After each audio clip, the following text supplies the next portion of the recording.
नमस्कार सगळ्यांना. मी वैदेही सावंत, यशदा ट्रेनर आणि चक्रभेदी सोशल फाउंडेशन संस्था. आपल्याला आत्ताच 16वा वित्त आयोग जो आलेला आहे, त्या आयोगाविषयी आपल्याला माहीत असणं फार गरजेचं आहे. कारण आता परत 5 वर्षाचा आराखडा आपण करणार आहोत. तर ही लोकसत्तेला आलेली बातमी आहे. 16वा वित्त आयोगाचे नेमकं काय आणि त्याच्यावर कोणत्या जबाबदाऱ्या आहेत, हे आपल्याला जाणून घ्यायचं आहे. तर देशातील वित्त आयोगाचे काम काय असते, हा वित्त आयोग भारतासाठी कसा महत्त्वाचा आहे आणि येत्या आर्थिक वर्षात 16वा वित्त आयोग काय काम करणार आहे, चला तर मग आपण हे जाणून घेऊया या बातमीनुसार. केंद्रातील मोदी सरकारने 16व्या वित्त आयोगाच्या अध्यक्षांची नियुक्ती केली आहे. प्राध्यापक अरविंद पानगडिया यांना या आयोगाचे अध्यक्ष बनवण्यात आले आहे. सध्या 15वा वित्त आयोगाचा कार्यकाळ भारतात सुरू आहे, जो 2026मध्ये संपणार आहे.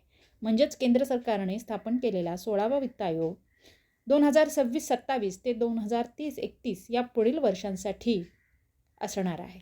त्यामुळे आत्ता जे काही ग्रामपंचायतमध्ये महिला सभा होतील, वॉर्डसभा होतील, बालसभा होतील आणि ग्रामसभा होतील, त्या चांगल्या होणं गरजेचं आहे.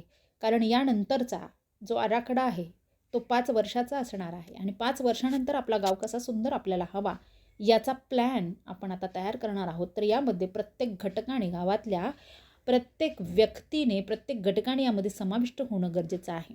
यामध्ये ज्या आपल्या गावामध्ये काम करणाऱ्या संस्था आहेत त्यांनासुद्धा हा आराखडा बनवत असताना सहभागी करून घेणं अत्यंत गरजेचं आहे.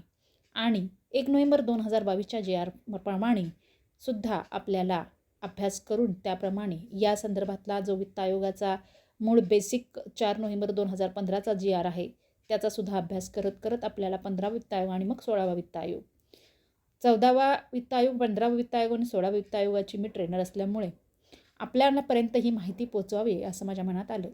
तर सगळ्यांनी जागरूक व्हा आणि 5 वर्षाचा आराखडा होण्यामध्ये सहभागी व्हा आणि अतिशय उत्तम प्रकारचा असा आराखडा, असा प्लॅन करा की ज्या गावामध्ये सगळ्यांना, बालकांना सुद्धा, ज्येष्ठ नागरिक सगळ्यांची काळजी घेणारा असा हा आराखडा आपण तयार करायचा आहे. महिलांचे प्रश्न त्यामध्ये जे आहेत त्याच्यावरती उपाययोजना करायच्या आहेत. त्याचबरोबर आपल्याला 16वा वित्त आयोग करत असताना, आराखडा करत असताना महिला सक्षमीकरणाचा निश्चितच विचार करायचा आहे. सदर आराखडा करताना महिला सभा, वॉर्ड सभा, बालसभा आणि नंतर ग्रामसभा करायच्याच आहेत असं शासनाच्या JRमध्ये सांगितलेलं आहे. तर JR आपल्यापर्यंत ठेवा आणि ज्यांना असं वाटतं की आपल्या गावामध्ये चांगला विकास व्हावा त्यांनी नक्की, मी ते JRसुद्धा पुढच्या व्हिडिओमध्ये तुम्हाला वाचन करून दाखवेन.